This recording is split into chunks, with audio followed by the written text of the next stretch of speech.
കോഴിക്കോട് കട്ടിപ്പാറയിലെ കോഴിമാലിന്യ സംസ്കരണ യൂണിറ്റിലെ സംഘർഷത്തിൽ രാഷ്ട്രീയ വാഗ്വാദം. അതിക്രമത്തിന് പിന്നിൽ SDPI ആണെന്ന് CPM ആരോപണത്തിലാണ് ചർച്ചകൾ. അതേസമയം സ്ഥാപനത്തിലെ ജീവനക്കാരൻ നൽകിയ പരാതിയിൽ ഒരു കേസ് കൂടി താമരശ്ശേരി പോലീസ് രജിസ്റ്റർ ചെയ്തു. സംഘർഷത്തിൽ 2 പേരാണ് ഇപ്പോൾ കസ്റ്റഡിയിലുള്ളത്.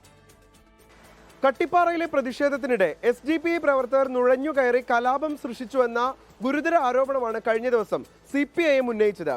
ഇക്കാര്യം ജില്ലാ സെക്രട്ടറി M മെഹബൂബ് ഇന്ന് ആവർത്തിച്ചു. ആഴ്ചകളോളം അവിടെ സമരം നടത്തിയ സമരക്കാർ കയ്യിൽ ഒരു ആയുധമായിട്ടോ അല്ലെങ്കിൽ മറ്റെന്തെങ്കിലുമായിട്ടല്ല പോയത്. ഇതെല്ലാം നടക്കണമെങ്കിൽ ഒരു നല്ല ഗൂഢാലോചനയും നല്ല ഒരു പ്രീ പ്ലാനിങ്ങും അതിന് പിറകിലുണ്ട്.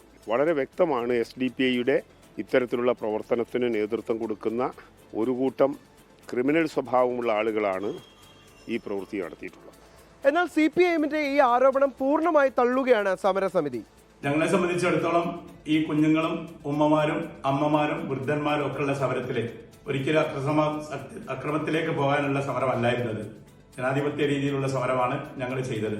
എന്നാൽ ഈ പ്രതിഷേധക്കാരെ ഒരു പ്രത്യേക വിഭാഗത്തിന്റെ ആളുകളായി മാറ്റാനുള്ള ചാപ്പകുത്തലാണ് നടക്കുന്നതെന്ന് സ്ഥലം MLA കൂടിയായിട്ടുള്ള MK മുനീർ കുറ്റപ്പെടുത്തി.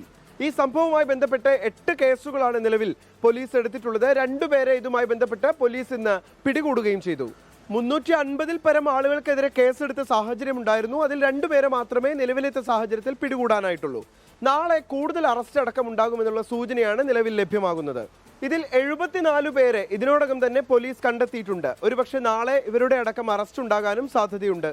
ഇതിനിടെ DIG Yathish Chandra, Wayanad SP, Kozhikode rural ASP എന്നിവരുടെ നേതൃത്വത്തിൽ ഇതുവരെയുള്ള ഈ കേസിന്റെ അന്വേഷണ പുരോഗതി വിലയിരുത്താൻ താമരശ്ശേരിയിൽ യോഗം ചേർന്നു. വരും ദിവസങ്ങളിൽ ഈ കേസുമായി ബന്ധപ്പെട്ട് കൂടുതൽ അറസ്റ്റ് ഉണ്ടാകുമെന്ന സൂചനയാണ് പോലീസ് നൽകുന്നത്. അനൂപ് പാലയ്ക്കൊപ്പം നിഖിൽ പ്രമേഷ്, 24 കോഴിക്കോട്. ലോകത്തെവിടെയായാലും ഏത് സമയത്തും 24 വാർത്തകളും ഓഗ്മെന്റഡ് റിയാലിറ്റി പാക്കേജുകളും എക്സ്പ്ലെയിനറുകളും വിശദമായി കാണാൻ ഞങ്ങളുടെ YouTube ചാനൽ നിങ്ങൾക്ക് സബ്സ്ക്രൈബ് ചെയ്യാം.